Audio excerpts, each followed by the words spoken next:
যুক্তরাজ্যে চালকবিহীন ট্যাক্সি বা রোবো ট্যাক্সির চালুর পথে আরেক ধাপ এগোলো দেশটি।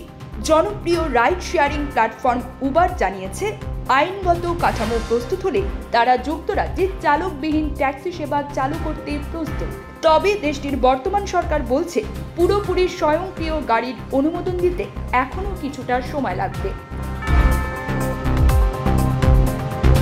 পূর্ববর্তী সরকারের পরিকল্পনা অনুযায়ী 2026 সালের মধ্যেই ব্রিটেনের রাস্তায় চালকবিহীন গাড়ি চালু হওয়ার কথা ছিল, কিন্তু বর্তমান সরকারের হিসাব অনুযায়ী 2027 সালের শেষ নাগাদ এই প্রযুক্তির আনুষ্ঠানিক অনুমোদন মিলতে পারে।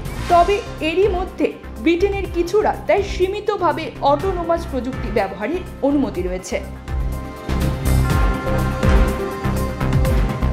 এ ধরনের গাড়িতে একজন চালক অবশ্যই উপস্থিত থাকেন এবং প্রয়োজন হলে পুরো নিয়ন্ত্রণ হাতে নিতে বাধ্য থাকেন। এদিকে কিছু প্রযুক্তি কোম্পানি উন্নত অটোনোমাস প্রযুক্তি পরীক্ষামূলকভাবে চালাচ্ছে যুক্তরাজ্যের রাস্তায়। এর মধ্যে রয়েছে ব্রিটিশ কৃত্রিম বুদ্ধিমত্তা ভিত্তিক কোম্পানি ওয়েভি, যারা এমন একটি স্বয়ংক্রিয় গাড়ি তৈরি করেছে যা নিজে নিজেই চলতে পারে। উবারের মোবিলিটি বিভাগের senior vice president Andrew McDonald বলেন, যুক্তরাজ্যে সুষ্ঠু আইন প্রণয়ন হলে আমরা চালকবিহীন ট্যাক্সি চালু করতে প্রস্তুত। উবার বর্তমানে 18টি অটোনোমাস গাড়ি নির্মাতা প্রতিষ্ঠানের সঙ্গে কাজ করছে, যার মধ্যে ওয়েভিও অন্যতম। যুক্তরাষ্ট্র, চীন, সংযুক্ত আরব আমিরাত এবং সিঙ্গাপুরে ইতোমধ্যে উবার রোবো ট্যাক্সি চালু করেছে। তবে ম্যাকডোনাল্ড মনে করেন না যে যুক্তরাজ্য পিছিয়ে পড়ছে, বরং যুক্তরাষ্ট্র ও চীনে যেহেতু প্রযুক্তির উন্নয়ন বেশি হয়েছে, তাই তারাই এগিয়ে রয়েছে।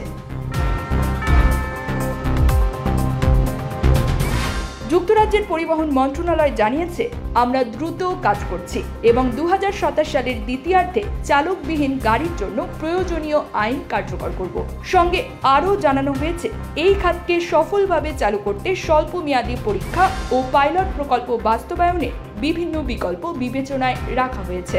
বিশেষজ্ঞরা বলছেন, চালকবিহীন গাড়ি শুধু প্রযুক্তির উন্নয়নে নয়, বরং শহর জুড়ে যানজট, দূষণ ও দুর্ঘটনা কমাতেও বড় ভূমিকা রাখতে পারে। এখন দেখার বিষয়, ব্রিটেন কত দ্রুত এই সম্ভাবনাকে বাস্তবে রূপ দিতে পারে।